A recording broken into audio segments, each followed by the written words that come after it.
নমস্কাৰ, মই পাৰ্থ। কেন্দ্ৰিত পাৰ্থৰ আন এটি খণ্ডলৈকে আপোনালোক সকলোকে আদৰিছোঁ। আজি মোৰ লগত আছে এজন আপোচবিহীন যুৱ সাংবাদিক নীতিশ শৰ্মা। নমস্কাৰ। তেওঁৰ লগত কথা পাতোঁ মিডিয়াৰ বিষয়ে, তেওঁৰ বিষয়ে আৰু অকণমান ইটো সিটো বহুতো। Nitish, welcome to my show'. হয়, ধন্যবাদ। তুমি ETVৰ লগত কাম কৰিলা, ইনশ্বৰ্টছৰ লগত কাম কৰিলা, বেলেগ বেলেগ অসমতো বেলেগ বেলেগ হাউচৰ লগত কাম কৰিছা, আৰু এতিয়া তুমি নিজৰ এটা পৰ্টেল দ্য গুৱাহাটী আৰম্ভ কৰিছা। অকণমান এই যিটো মানে তোমাৰ যিটো ট্ৰানজিশ্যন যিটো হ'ল, এই ট্ৰানজিশ্যনটোৰ বিষয়ে অকণমান কোৱাচোন। হয়, কথাটো এনেকুৱা, আমি যেতিয়া সংবাদ মাধ্যমৰ লগত জড়িত আছিলোঁ, আমি কিছুমান জ্যেষ্ঠ লোকৰো সান্নিধ্য পাইছোঁ, শিকি বুজি আমি কাম কৰিছোঁ। নিউজ পেপাৰত আমি এটা ৰিভলিউশ্যন এটা দেখিছোঁ যে নিউজ পেপাৰৰ পৰা আমাৰ সেইখিনি সময়তে টিভি চেনেলবিলাক আৰম্ভ হৈছিলে। তাৰ কিছু বছৰ আগতে আৰম্ভ হৈছিলে যদিও প্ৰচাৰটো হৈছিলে, আৰু আমি ঠিক কাম কৰি থকাৰ সময়তেই ডিজিটেল যুগৰ সূচনা হৈছে। চ' আমি সেই ৰিভলিউশ্যনটো দেখিছোঁ, কেনেকৈ এটাৰ পৰা এটা পৰ্যায়ক্ৰমে গৈছে। গতিকে সেনেকেই চলি আহিছে, আৰু নিজৰ বুলি ক'বলৈ গ'লে নিজৰো সম্পূৰ্ণৰূপে এতিয়া নহয়, এতিয়া ফ্ৰিলেন্সিঙৰ দৰে কাম কৰোঁ, বেলেগৰো কাম কৰোঁ, বেলেগ হাউচৰ হৈও, আৰু সৰুকৈ নিজৰো এটা ভেঞ্চাৰ এটা আৰম্ভ কৰিছোঁ। এতিয়া সেইটো ক্ষেত্ৰত ক'ব গ'লে ধৰক নিজৰটো নিজৰেই। এতিয়া মই যদি এতিয়া বেলেগ এটা হাউচত কাম কৰোঁ, তেওঁলোকৰো নীতি আদৰ্শ কিছুমান থাকে, তেওঁলোকৰো কিছুমান নিউজ এংগল থাকে, আমাৰ ভাষাত ক'ব গ'লে। চ' কিছুমান মানি চলিব লাগে, কিছুমান নিজৰ আদৰ্শৰ পৰিপন্থীও হয়, যিবোৰ নিজৰ আদৰ্শৰ বস্তু নিজে আমি মাধ্যমত যিটো মাধ্যমেৰে আমি প্ৰকাশ কৰিম, তাৰ কাৰণে এটা নিজৰ মাধ্যম থকাটো প্ৰয়োজনীয়। আৰু আজিকালি ডিজিটেল যুগত সেইটো এটা বহুত সুবিধাজনক যে নিজৰ মাধ্যম এটা নিজে তৈয়াৰ কৰি ল'ব পাৰি। তাৰমানে ডিজিটেল মাধ্যমৰ যদি আমি সংবাদ মাধ্যম বুলি ক'বলৈ যাওঁ, ডিজিটেলত এটা নিৰ্দিষ্ট সংজ্ঞা নাই, যোনে যেনেকুৱাকৈ আৰম্ভ কৰিছে তেনেকুৱাকৈ আৰম্ভ হৈ চলি আছে। হয়, এতিয়া যিবোৰ ট্ৰেডিশ্যনেল মিডিয়া হাউচ আছিল, নিউজ পেপাৰ, টিভি চেনেল, তেওঁলোকেও ছ'চিয়েল মিডিয়াত এতিয়া আহি গৈছে। তেওঁলোকে ছ'চিয়েল মিডিয়াৰ এটা মাধ্যম হিচাপে ব্যৱহাৰ কৰি আছে। ঠিকেই চলি আছে, কিন্তু তাৰ মাজতো এতিয়া আপুনি কোৱাৰ দৰে মিম পেজ নে এই নৰ্মেল পেজ এতিয়া মানে ধৰাটো টান হৈ পৰিছে। কিন্তু এইটোত অকল আমি নতুনখিনিৰ কথা ক'লে নহ'ব, পুৰণা মানে যিখিনি মূল সুঁতিৰ সংবাদ মাধ্যম বুলি আমি ক'ব পাৰোঁ, নিউজ পেপাৰে হওক বা নিউজ চেনেলে হওক, তেওঁলোকেও এতিয়া ধৰক এই যিটো সাংবাদিকতাৰ ধাৰা, সেইটো হয়তো অক্ষুণ্ণ ৰাখিব পৰা নাই। এক প্ৰকাৰৰ মিম পেজে হৈ গৈছে। এতিয়া মই যদি এটা সামান্য উদাহৰণ দিওঁ, এই দুদিনৰ যদি এটা উদাহৰণ দিওঁ, কালি নে পৰহি বশিষ্ঠত এজনী ছোৱালীয়ে কিবা এটা গান গাওঁতে সেইটো ভাইৰেল কৰি দিছে। কিন্তু আমি এতিয়া আমাৰ সময়ত কিছুমান কৌতুক গোষ্ঠীও চাইছিলোঁ, তেৰে মেৰে বিস্মে, তেনেকুৱা ধৰণৰ বহুত কৌতুক গোষ্ঠী চাইছিলোঁ। তেতিয়া ফেচবুক হয়তো নাছিলে। পিছপিনে এখন বেনাৰ লাগি আছে, ৰঙালী বিহু উদযাপন, আৰু যদি আমি সেই তেৰে মেৰে বিস্মেৰ যদি এটা ক্লিপ বেয়াকে গোৱা, কৌতুক কৰি জমনি কৰি গোৱা ক্লিপ এটা যদি আমি ছ'চিয়েল মিডিয়াত দি দিওঁ, এয়ে নেকি ৰঙালী বিহু, সেইটো এটা সমালোচনা হৈ যায়। তেতিয়া হয়তো সেইটো নাছিলে, কিন্তু আজিৰ তাৰিখত এতিয়া সেনেকুৱা ধৰণৰ বস্তু সমালোচনা হৈ আছে। আৰু এইটো মই কোৱা নাই যে কোনোবা মিম পেজে কৰিছে, ডাঙৰ সংবাদ গোষ্ঠীয়েও এই বস্তুটো মানে প্ৰচাৰ কৰি পিনে এতিয়া মানুহ এটা অতৃপ্ত তৃপ্তি এটা পায়। এইটো কি বাসনা কামনা মই নাজানো। মানুহে মানুহক গালি পাৰিলে ভাল পায়, এনেই কিবা এটা কৈ দিলে ভাল পায়, আৰু বেয়াকে কয় অশ্লীল শব্দ, এইটো এটা আখৰিক তৃপ্তি বুলি ক'ব। মানে এনেকুৱা ধৰণৰ বস্তুটো হৈছে নেকি যে যিহেতু যিবোৰ মিম পেজ যিবোৰ আছে, ইনষ্টাগ্ৰামত হওক, ফেচবুকত হওক বা টুইটাৰত হওক, সেইবোৰ ধৰা এটা ট্ৰেকশ্যনটো বেছি হয়, বেছিকে ভিউজ পায়। আজিকালি ভিউজৰ খেল বেছিকে হৈ গৈছে নেকি? ভিউজৰ খেলটো হৈছে, ভিউজৰ খেলটো এনেকুৱা ধৰণৰ, এইটো এটা ব্যৱসায় বুলি যদি আমি ক'ব পাৰোঁ, যে য'ত কাষ্টমাৰ বেছি ততেহে এতিয়া মানুহ অডিয়েঞ্চখিনি যদি আমি কাষ্টমাৰ বুলি কওঁ, মানুহখিনিয়ে সেইখিনি চায়, সেইটো ক'ব লাগিব যে মানুহখিনিয়ে সেইখিনি চায় যিহেতু এইটো কৰিব লাগে। কিন্তু তাৰ মাজতো এটা কথা আছে, মিম পেজবিলাকে বাৰু সেইটো কৰিছে, একো নাই, কিন্তু মূল সুঁতিৰ যিখিনি সংবাদ মাধ্যম আছে, সেইখিনি এটা নিজস্বতা এটা বজাই ৰখাটো মই প্ৰয়োজনীয় বুলি ভাবোঁ। কাৰণ সেইটোৰ লগত কাষ্টমাৰ বা অডিয়েঞ্চৰ মুখৰোচক অডিয়েঞ্চৰ লগত এটা নিৰ্দিষ্ট এটা দূৰত্ব এটা বজাই ৰাখিব লাগে। নাচালে নাই, সেইখিনি আমাক অডিয়েঞ্চ নালাগে। আমি যিহেতু অকল সংবাদ মাধ্যম বুলি ক'লে অকল যে আমি ভিউজৰ কাৰণে কাম কৰিম বা ৰিডাৰ্ছৰ কাৰণে কাম কৰিম তেনেকুৱা নহয়। আমাৰ সামাজিক দায়বদ্ধতা এটা আছে, গণতন্ত্ৰৰ চতুৰ্থ স্তম্ভ বুলি এনেই নকয়, সেইখিনি অক্ষুণ্ণ ৰাখিব লাগে। যে আমি যিহেতু আমাক এটা ভাল কামৰ বাবে ভগৱানে বাছনি কৰিছে তেনে বুলিয়ে ক'ব লাগিব। গতিকে সেইখিনি এটা দূৰত্ব এটা বজাই ৰাখিব লাগে যে এইখিনি আমাক নহ'লেও হয়, সেইখিনি অডিয়েঞ্চে যদি এইখিনি চাই বেয়া পায়, ঠিক আছে আমি ভাল বস্তু কেইটামানো দি চাওঁ, মানুহে নাচালেও নাই। একচুৱেলি মানুহবিলাক অসুস্থ হৈছে, মানসিকভাৱে অসুস্থ হৈছে। তাৰ কাৰণে নেকি এতিয়া এই কালি নে পৰহি আপোনাৰ পুলিচজনে এজন ল'ৰাক মাৰিলে ৰাস্তাতে।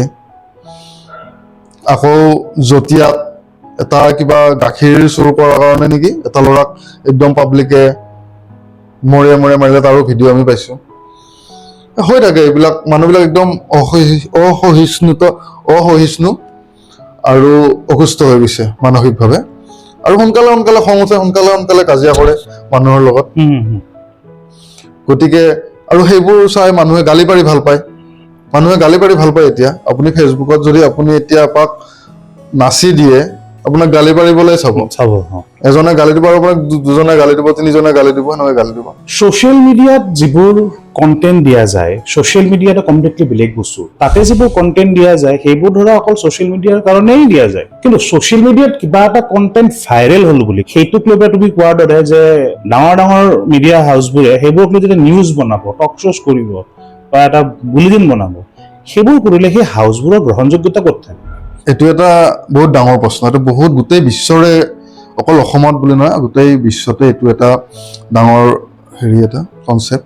ফেক্ট চেক বুলি এটা প্ৰগ্ৰেম আছে, গোটেই বিশ্বতে এইটো হয়। অসমৰ কিন্তু মিডিয়া হাউচবোৰে এইবোৰ ফ'ল' নকৰে। ফেক্ট চেকৰ প্ৰগ্ৰেমটো এনেকুৱা ধৰণৰ, বিশ্ববিদ্যালয় হওক, ইউনিভাৰ্চিটি হওক, বিভিন্ন ধৰণৰ তেওঁলোকৰ আণ্ডাৰত প্ৰগ্ৰেম কিছুমান থাকে, আৰু সেই প্ৰগ্ৰেমৰ অধীনত এটা কণ্টেণ্ট ফেচবুকত আপুনিয়ে দিলে বা মই কিবা এটা দিলোঁ লিখি, সেইটোৰ সত্যতা নিৰূপণ কৰাৰ কাৰণে এটা টিম থাকে, কাম কৰিব লাগে। কিন্তু আমাৰ যদি ইয়াৰে মিডিয়া হাউচত কোনটোত আছে নাজানো, মই এতিয়া কোনোবাটোত আছে নাই, কিন্তু মই নাভাবোঁ যে তেনেকুৱা ধৰণৰ কিবা টিমে কাম কৰে ফেক্ট চেকক লৈ। গতিকে সেইটো এটা কাৰণ, ইয়াতে যিকোনো বস্তু ভাইৰেল হৈ যাব পাৰে, আৰু সেইখিনি বস্তু ভাইৰেল কৰাৰ আগতে বেলেগ পেজৰ কথা মই নকওঁ, কিন্তু যিখিনি মূলসুঁতিৰ সংবাদ মাধ্যম আছে সেইখিনিয়ে এইটো ভেৰিফিকেশ্যন কৰাটো খুবেই প্ৰয়োজনীয়। কাৰণ তেওঁলোকক মানুহে ফ'ল' কৰে, তেওঁলোকৰ বস্তুখিনি চায়ে গোটেইখিনি অসমৰ মানুহে সিদ্ধান্ত লয় বহুত, বা অসমৰ মানুহে তেওঁলোকক ফ'ল' কৰি বস্তুখিনি জানিব বিচাৰে, জ্ঞান আহৰণ কৰিব বিচাৰে। কিন্তু তেওঁলোকৰ নিজৰ দায়বদ্ধতাটো,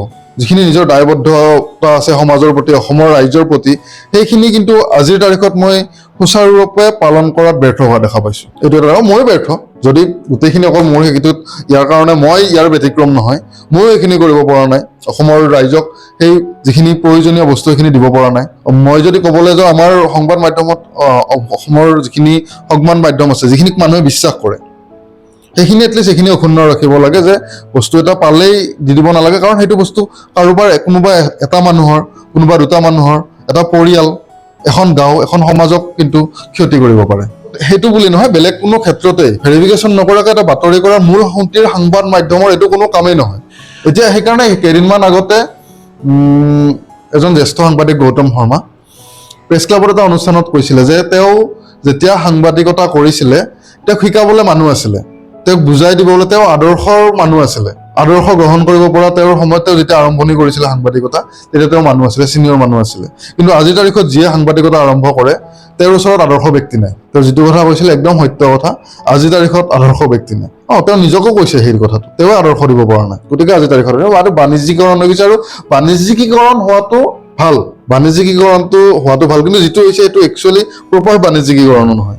যিটো ডিজিটেল মাধ্যম, যিবোৰ ডিজিটেল প্লেটফৰ্ম যিবোৰ আছে, এইবোৰক এটা পাৰ্টিকুলাৰ অৰ্গেনাইজেশ্যনৰ আণ্ডাৰত আনি পেলাই অকণমান নাকি লগাবৰ সময় আহি পৰিছে নেকি? প্ৰথম কথাটো হ'ল, ছ'চিয়েল মিডিয়াটো সংবাদ মাধ্যম নহয়। ছ'চিয়েল মিডিয়াত পেজ খুলি সকলোৱে নিজৰ মতামত দিব পাৰে, সকলোৱে ক'ব পাৰে, গতিকে সেইটো এতিয়া নাকি লগাবলৈ হ'লে দুটা অৰ্গেনাইজেশ্যন আছে, টেলিভিশ্যনৰ কাৰণেও আছে, প্ৰিণ্ট মিডিয়াৰ কাৰণেও আছে। কিন্তু ছ'চিয়েল মিডিয়াৰ কাৰণে এতিয়ালৈকে নাই। কিন্তু কিবা চিন্তা চৰ্চা এটা চলি আছিলে, ডিজিটেল বুলি কয়, ছ'চিয়েল মিডিয়া বুলি নক'ব, ডিজিটেল মাধ্যমক এটা বস্তু, এটা ফ্ৰেমত কিবা আনিব পাৰে নেকি, কেন্দ্ৰীয় চৰকাৰ হওক, অসম চৰকাৰত তেনেকুৱা ধৰণৰ হোৱা নাই এতিয়ালৈকে বৰ বিশেষ, কিন্তু কেন্দ্ৰীয় চৰকাৰত কিবা এটা আলোচনা চলি আছিলে। কিন্তু এতিয়া কি পৰ্যায়ত আছে সিদ্ধান্তবোৰ, ময়ো সঠিক তথ্যটো পোৱা নাই।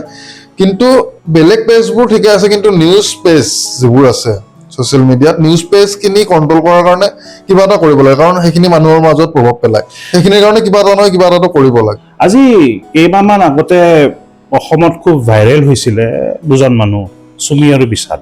চুমি বৰা আৰু বিশাল হেৰিৰ ফুকনৰ যিবোৰ বাতৰি যিবোৰ প্ৰচাৰ হ'ল, ইণ্টাৰেষ্টিং টপিক এটা হয়। কিছুমান জাগাত হেডলাইন কিছুমান মানে মই ক'ব নোৱাৰো ইয়াতে, এইটো মানে অকণমান মানে চি গ্ৰেড জেড গ্ৰেড চিনেমাবোৰৰ টাইটেলৰ নিচিনাকে লগা হৈছিলে। নাজানে একো, এইটোতো মই ডাইৰেক্ট ক'ম, যিবোৰে চুমি বিশালৰ নিউজ কৰিছে তেওঁলোকে নাজানে একো, সকলো বুলি কোৱা নাই, বহুতে একো নাজানে। যোনে যি পাইছে মুখত যি আহিছে তাকে লৈ কৰি আছে। এটা ফাইনেন্সিয়েল স্কেম, বিত্তীয় কেলেংকাৰী। বিত্তীয় কেলেংকাৰীৰ এটা নিউজ কৰিবলৈ গ'লে তেওঁ বিত্ত বিষয়ক জ্ঞান থাকিব লাগিব, কিন্তু জানিব লাগিব। সেবি এটলিষ্ট এইটো শ্বেয়াৰ মাৰ্কেট লগত জড়িত বস্তু, সেবি কি, নেশ্যনেল ষ্টক এক্সচেঞ্জ কি, বম্বে ষ্টক এক্সচেঞ্জ কি, এইখিনি জানিব লাগিব। নজনাকে তেওঁলোকে সেই বাতৰিটো কৰাটো একদম ভুল, কৰিবই নালাগে। মই একদম চিধা কথা, এইটো কৰিবই নালাগে। এইটো বহুত ভুল বাৰ্তা এটা গৈছে অসমৰ মাজত, কাৰণ ষ্টক মাৰ্কেটে এটা এখন দেশৰ অৰ্থনীতি কিন্তু এটা ভাল অৱদান আছে।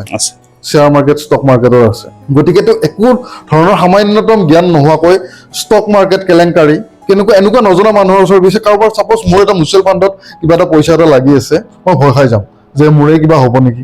মই কিন্তু সেবি ৰেজিষ্টাৰ্ড ব্ৰকাৰ হাউচ বা অৰ্গেনাইজেশ্যনৰ থ্ৰুৱেদি মই ট্ৰেডিং কৰিছো, বা মই এয়া কৰিছো, ইনভেষ্টমেণ্টটো মই কৰিছো, অথৰাইজ ইনভেষ্টমেণ্টটো কৰিছো। কিন্তু চাপ'জ এজন মানুহক কোনোবা এজন ফাইনেন্সিয়েল এডভাইজাৰে এডভাইচ দি তেওঁৰ পৰা এটা, যেনেকে LICৰ পলিচি কৰে, ইঞ্চুৰেঞ্চ পলিচি, হেল্থ পলিচি কৰে, তেনেকুৱাকে শ্বেয়াৰ মাৰ্কেটত ইনভেষ্টমেণ্ট বা মিউচুৱেল ফাণ্ডত ইনভেষ্টমেণ্টৰ কাৰণে পইচা উঠাব পাৰে, তেওঁ লিগেল। কিন্তু এই নজনা মানুহটোক যেতিয়া এইবোৰ বাতৰিয়ে যেতিয়া মূৰত সোমোৱাই আছে, ষ্টক মাৰ্কেট ভুৱা, অমুক ভুৱা, তমুক ভুৱা, বহুতেতো ষ্টক মাৰ্কেট ভুৱা বুলিও কৈ দিয়ে, মুখেদি যি আহে তাকে কৈ থাকে। এইটো একদম ভুল কথা। আৰু এইখিনিতে মই কওঁ, আপুনি যদি হেল্থৰ লগত জড়িত সাংবাদিকতা কৰে, স্বাস্থ্যৰ লগত জড়িত, আপুনি অলপ হ'লেও হেল্থৰ নলেজ থাকিবই লাগিব। এনেই কোনোবা এটা কিবা এটা কলেজ চিঞৰি লাগি মানে, আপুনি যদি বিত্তীয় বিষয়ক ফাইনেন্সিয়েল যদি আপুনি ৰিপৰ্টিং কৰিব খোজে, আপুনি আপোনাৰ ন্যূনতম জ্ঞানখিনি থাকিব লাগিব। এটলিষ্ট আপুনি ইঞ্চুৰেঞ্চৰ বিষয়ে, আপুনি সেবিৰ বিষয়ে, আপুনি ৰিজাৰ্ভ বেংকৰ বিষয়ে, এইখিনি অলপ থাকিব লাগিব। আপুনি যদি এডুকেশ্যনেল লাইনত থাকে, আপুনি এটলিষ্ট শিক্ষা বিষয়ৰ অলপ জ্ঞান থাকিবই লাগিব। অলপ জ্ঞানেই নহয়, অলপ যথেষ্ট সংখ্যকখিনি জ্ঞানেই লাগে। আৰু সেইকাৰণে আমাৰ এইটো অৱস্থা বহুত বেয়া। কাৰণ এতিয়া কি লাগে, আকৌ আমাৰ হাউচবিলাককো কম টকাত মানুহ লাগে। এতিয়া মই কওঁ, দুটা চৰকাৰৰ কিছুমান ভুল আছে। আগতে শিক্ষকসকলে সাংবাদিকতা কৰিছিলে, তাৰপিছত শিক্ষকে সাংবাদিকতা কৰিব নোৱাৰে বুলি গভৰ্ণমেণ্টে কিবা আইন উলিয়ালে, ৰুল উলিয়ালে। কিন্তু শিক্ষকে সাংবাদিকতা কৰোঁতেই বহুতখিনি গাঁৱৰ কৰেছপণ্ডেণ্ট আছিলে, মেক্সিমাম অসমত এইটো শিক্ষক বা তেনেকুৱা ধৰণৰ বৃত্তি আছিল, ভেঞ্চাৰ স্কুলৰ শিক্ষক থাকে, তেওঁলোকে পইচাৰ কাৰণে বৰ বিশেষ কাম নকৰে। তেতিয়ালৈকে নিউজখিনিও ঠিকে আছিলে, পক্ষপাতিত্ব নাছিলে। আৰু যদি কাৰোবাৰ কোনোবাই পক্ষপাতিত্ব কৰে বুলি ভাবে, হাউচে হয়তো এটা জেগাত দুজন কৰেছপণ্ডেণ্ট দিয়াৰো সুবিধা আছে, সেইখিনি নিয়ন্ত্ৰণ কৰিবলৈ, কণ্ট্ৰল কৰিবলৈ। গতিকে সেই সমস্যাটো তেনেকৈ সমাধান কৰিব পৰা যায়। কিন্তু পিছত যেতিয়া শিক্ষকে সাংবাদিকতা কৰিব নোৱাৰে বুলি ক'লে, সাংবাদিকতা কৰিবলৈ যিখিনি মানুহ আগবাঢ়ি আহিল, হাউচে কিন্তু দৰমহাও নিদিয়ে। শিক্ষকে বাৰু টিউচন কৰি কিবা কৰি পইচা এটা উপাৰ্জন কৰিছিল, গতিকে তেওঁলোকে নিউজত লিখা মেলাৰ বাবদ তেওঁলোকে পইচা বিচৰা নাছিল, বা পালেও মানুহ হিচাপে দুই এখন ডাঙৰ কাকতে দিছে। মই নামটো নকওঁ, কোনে দিছিলে কোনে দিয়া নাই সেইবোৰ ক'বলৈ নাযাওঁ। কিন্তু এতিয়া যিবোৰ আহিলে, নতুন নতুন ল'ৰা ছোৱালীও আহিল, আৰু হয় এইটো বৃত্তি হিচাপে ল'লে সকলোৱে, কিন্তু তেওঁলোকে যিহেতু পইচাটো নাপালে, গতিকে মানদণ্ডটো হ্ৰাস হোৱাটো স্বাভাৱিক সেই ক্ষেত্ৰত। আৰু বাকী বহুত বেছি ভাল চলি থকা নাই এতিয়া, আৰু এইখিনি হয়তো সলনি কৰিব লাগিব। আৰু সলনি কৰিব লাগে যদি আমিয়ে কৰিব লাগিব, সলনি কৰিব লাগে যদি আমি প্ৰথমতে নিজে ঠিক হৈ ল'ব লাগিব, নিজে ঠিক হৈ ল'ব লাগিব। নিজে ঠিক নহ'লে আমি আনক আমি ঠিক কৰিব নোৱাৰো। এতিয়া সেই গোটেই যোনে যি ভুল কৰিছে, এতিয়া সাংবাদিক হিচাপে সেই গোটেই ভুলখিনি কিন্তু আমি নিজৰ গাত পাতি ল'ব লাগিব। যিখিনি মানুহে ভাবো আমি যে আমি এইখিনি শুদ্ধ কৰিব লাগিব, অসমৰ সাংবাদিকতাটো নিজে গাত পাতি লৈ এইখিনি শুদ্ধ কৰিবলৈ যত্ন কৰিব লাগিব। সফল হ'ব নহয় এইটো পিছৰ কথা, কিন্তু যত্ন কৰাটো ভুল হ'ব নোৱাৰে। আচ্ছা, মই ইয়াত আৰু এটা কথা সুধিম, এইটো মানে মই সুধিবই লাগিব। মানে আমি সৰুৰ পৰাই এজন মানুহৰ গান শুনি ডাঙৰ হৈছো, জুবিন গাৰ্গে প্ৰত্যেকটা বিষয়ত, অসমৰ প্ৰত্যেকটা সমস্যাত তেওঁক প্ৰশ্ন সোধাটো কিমান গ্ৰহণযোগ্য? এইটোতো গ্ৰহণযোগ্য, সেইটো গ্ৰহণযোগ্যৰ কথা আহি নপৰে তাতে। জুবিন গাৰ্গৰ খাদ্য মিডিয়াৰ কাৰণে একদম, মই যদি কওঁ আমাৰ হাউচে চলে, অসমৰ ৰাইজেও এতিয়া জানক, জুবিন গাৰ্গক খাদ্য বুলি কয়। জুবিন গাৰ্গে কিবা এটা উলিয়াব পাৰিলে ভাল মুখৰ পৰা, আৰু সেই বস্তুটো ৰাইজে মানুহে চবেই চাই, গালি পাৰে, সমৰ্থন কৰে, ফেন ক্লাব আছে, ফেন ক্লাব আৰু বেলেগৰ মাজত এনেকুৱা কাজিয়া চলি যায়। চ' সেইখিনি এটা জুবিন গাৰ্গ খাদ্য, মিডিয়াৰ খাদ্য, হিমন্ত বিশ্ব শৰ্মা খাদ্য, তেনেকুৱা ধৰণৰ খাদ্য কিছুমান আছে মিডিয়াত। এটা সময়ত তৰুণ গগৈ খাদ্য আছিলে, এতিয়া আপোনাৰ গৌৰৱ গগৈ খাদ্য আছিলে, এতিয়া জুবিন গাৰ্গ খাদ্য। জুবিন গাৰ্গৰ মুখৰ পৰা কিবা এটা উলিয়াব পাৰিলে হয়, সেইটো চবেই চেষ্টা কৰে, যোনে যাওক যোনে নাযাওক। ময়ো গৈছো জুবিন গাৰ্গৰ ইণ্টাৰভিউ ল'বলৈ আগতে। তেনেকুৱাকে জুবিন গাৰ্গক খাদ্য বুলি ভাবে মিডিয়াই, আৰু জুবিন গাৰ্গৰ পৰা উলিয়াব পাৰিলে কিবা এটা ভাল, এইটো উচিত অনুচিত কোনেও এইটো বিবেচনা কৰাৰ কাৰো এইটো থল নাই। কিন্তু মই ভাবো যে এইটো বস্তু কৰাটো অনুচিত, সেইটোৱে কথা। আৰু আমাৰ মিডিয়াই কি কৰিছে, একো কৰা নাই এতিয়া।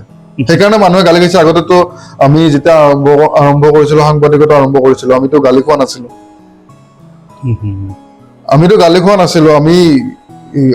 আমি য'তেই যাওঁ এটা সন্মান পাইছিলো, যেতিয়া ডিজিটেল যুগ নাছিল।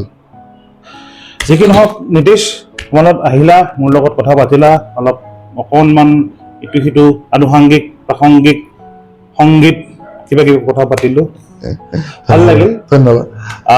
যোৱাৰ আগতে, ইণ্টাৰভিউটো শেষ কৰাৰ আগতে, তোমাৰ ফালৰ পৰা ধৰা যিখিনি ল'ৰা ছোৱালীয়ে জাৰ্নেলিজিম এজ এ প্ৰফেশ্যন ল'ম বুলি ভাবিছে, তোমাৰ এক্সপিৰিয়েঞ্চৰ ফালৰ পৰা দুটা কথা কি কৰিব লাগে, দুটা কথা কি কৰিব নালাগে, যদি কোৱা। প্ৰথম কথা হ'ল, কি কৰিব লাগে কৈ দিওঁ। সাংবাদিকতা ধন ঘটাৰ আহিলা নহয়। বৃত্তি হিচাপে যদি ল'ব বিচাৰিছে কোনোবাই, তেতিয়াহ'লে সাংবাদিকতাত আহক, আৰু সাংবাদিকতাৰ যিটো বৈশিষ্ট্য আছে সেইটো অক্ষুণ্ণ ৰাখি কাম কৰক। প্ৰথম কথা সেইটো অক্ষুণ্ণ ৰাখি কাম কৰক। ভাল সাংবাদিকতা যেতিয়া কৰিব, দেশখন সঁচাকৈ সলনি কৰিব পাৰে। আৰু দেশ সলনি কৰিম বুলি আহক, টকা ঘটিম বুলি নাহিব। সেইটো এটা যিটো আনন্দ পাব, সেইটোৱে ডাঙৰ এটা উপহাৰ সাংবাদিকতাৰ কাৰণে। আৰু কি কৰিব নালাগে বুলি ক'লে, নালাগিবলগীয়াটো কাম বহুত আছে, নলগাবলগীয়া কাম বহুত আছে। এটাই কাম নলগাবলৈ কম, আজিৰ তাৰিখত যিখিনি কৰি আছে সেইখিনি নকৰিলে হ'ল। ৰাইট। ঠিক আছে Nitish, once again thank you very much for coming to the show. ধন্যবাদ। চ' এয়া আছিল কেণ্ডিডেট পাৰ্থৰ আজিৰ খণ্ড। আকৌ লগ পাম আগন্তুক এপিছডত কোনোবা এজন বেলেগ অতিথিৰ লগত। Thank U.